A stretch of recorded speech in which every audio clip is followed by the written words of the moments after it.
This small box might actually represent one of the biggest shifts we have seen in home ASIC mining in years. Today, I'm unboxing and reviewing the Goldshell Byte, running both a Dogecoin and Aleo card. And what makes this special is that it may be genuinely the first multi-algorithm home ASIC that normal people can realistically buy and run.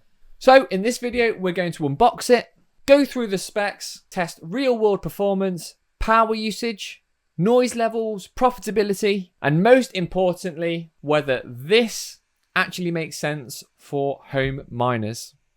Let's go.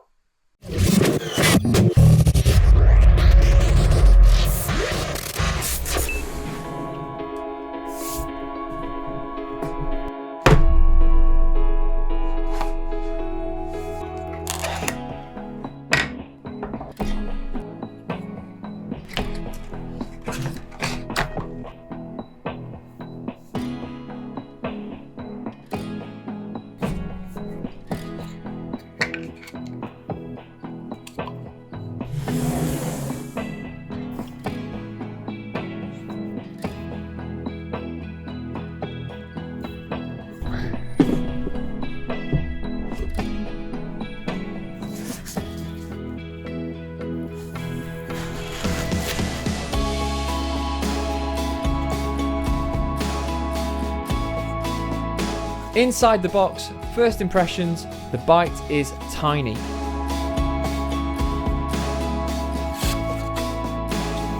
This is genuinely desk sized, not marketing desk sized. Actually small enough to sit next to your PC or just on top of the table.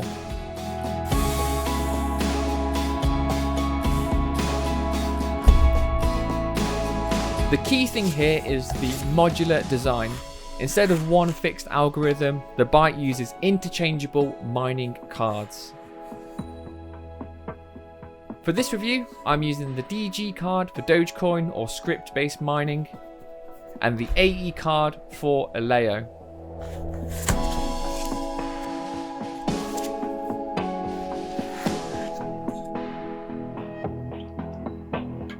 These just slot straight in, no tools required.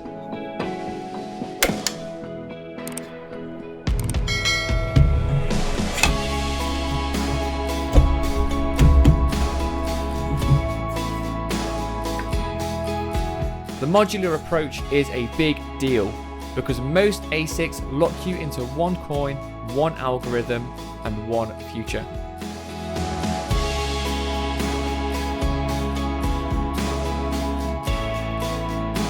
The Goldshell Byte isn't aimed at farms. It's aimed at enthusiasts, hobby miners, and people who want to learn ASIC mining without filling their house with loud ASIC machines. Traditionally, ASICs are one algorithm, very loud, very power hungry, and basically unusable in a normal home. This is trying to flip that idea. So the DG card is mostly aimed at Dogecoin or the Litecoin ecosystem. But bearing in mind for that script algorithm, you can merge mine with a lot of other coins like these. The AE card mines Aleo, which is a privacy-based coin. And the reason I think this miner matters is it's not just about raw hash rate, it's the flexibility. So here are the specs that we are given. The Goldshell Byte base unit is a compact form factor with dual modular card slots, including Wi-Fi connectivity, and it's designed for home power limits. And you won't need any specialized or industrial wiring to get this set up. On the Dogecoin card, we're seeing roughly about 82 mega hash a second. And this is running at about 123.3 watts, which sounds quite inefficient, but that is the total wattage. So that's across two cards. So if we split that in half, it's using just over 61 watts per card. So 82 mega hash at 61.7 watts is not too bad. On the Aleo card, performance sits just over 5.5 mega hash a second, again at 61.7 watts. For home miners, efficiency matters much more than the raw hash rate, because electricity costs will kill the profits long before hash rate becomes the bottleneck. One of the biggest wins here is power usage. At roughly 65 watts per card, or just under 62 watts for my unit, this miner will run happily on regular household sockets. So don't stress about your circuits, and it won't dump an insane amount of heat into your room. Let's talk about heat output. It gets warm, obviously. It's still an ASIC at the end of the day, but compared to traditional miners, the heat output is very manageable. Storing it in a room, anywhere, as long as it's not massively hot in the room, you will be fine. This has been running for about 4 days and I can touch it with my hands. It's warm, it's not going to burn you. And then we get to the noise. Noise is always the big question with ASICs. Goldshell rates this at about 45 decibels, which actually feels right for the lower hash rate mode. If we test it here, not too bad. So on high hash rate mode, you're probably looking at this kind of level. 52.6. I don't know if the mic is picking it up very well, but it sounds a bit like this. On high hash mode, you can definitely tell it's there. On the lower hash rate mode, you could probably sit next to it and it wouldn't really bother you too much. Either way, if it was on the other side of the room, high hash rate mode is really not going to be an issue. It's a consistent fan noise with no heavy ramping up and no jets taking off in your house. You probably wouldn't want it right next to your bed, but in a home office or spare room, it's absolutely manageable. A quick but important note on wallets and security. Before we move into profitability, all of the wallet addresses that I'm using for mining payouts here, both Dogecoin and Aleo, are generated using a Tangem card and the Tangem mobile app, which is a wallet that I use and I personally approve. It's hardware backed, very simple to use, and you don't have to mess around writing seed phrases, which makes it especially good for people that have just started getting into mining. I'll leave a link in the description that will give you a 10% discount if you wanted to check that out for yourself. As always, do your own research when looking into wallets, but this is what I'm comfortable using for my mining wallets. All right, back to performance. Stability is something that people massively overlook. This has been running for about 4 days and it's been rock solid. I've had no issues, no overheating problems. It is just set and forget once the cards are in. And the dashboard is clean and beginner friendly. That matters a lot for small miners. And downtime hits harder when you're running 1 or 2 small machines instead of one big farm. Let's talk profitability. And this is where expectations need to be realistic.